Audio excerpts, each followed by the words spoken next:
ایک دن ایک گدھا راستے میں چلا جا رہا تھا کہ اسے ایک کپڑے کا گٹھڑ نظر آیا۔ اس نے جب یہ گٹھڑ کھولا تو حیران رہ گیا۔ اس میں شیر کی کھال پڑی ہوئی تھی۔ گدھا بہت خوش ہوا اور اس نے شیر کی کھال اوڑھ لی۔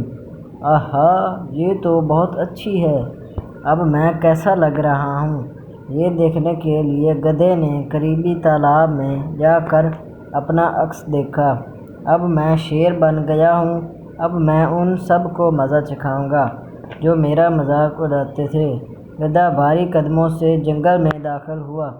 پہلا جانور جس نے شیر یعنی گدھے کو دیکھا وہ تو ہرن۔ شیر!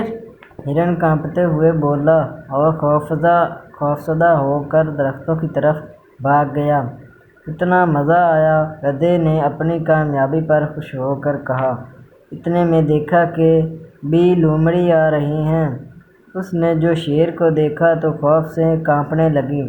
شیر صاحب! آپ تو بہت معزز اور بڑے مرتبے والے اور اچھے جانور ہیں۔ آپ مجھے نہ کھائیں۔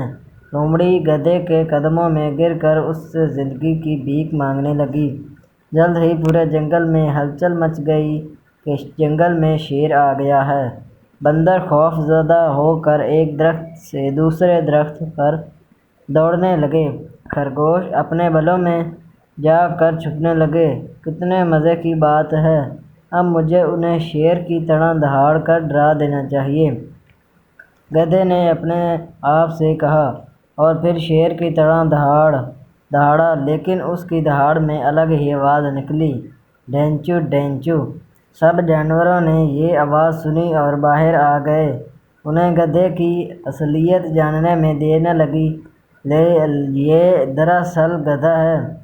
شیر کی کھال میں آ گیا ہے۔ سب جانوروں نے آ کر گدھے کی وہ درگت بنائی کہ مت پوچھیں اس کا کیا حال ہوا۔ اس کے بعد گدھے نے توبہ کر لی کہ اب جنگل کے جانوروں کو تنگ نہیں کرے گا۔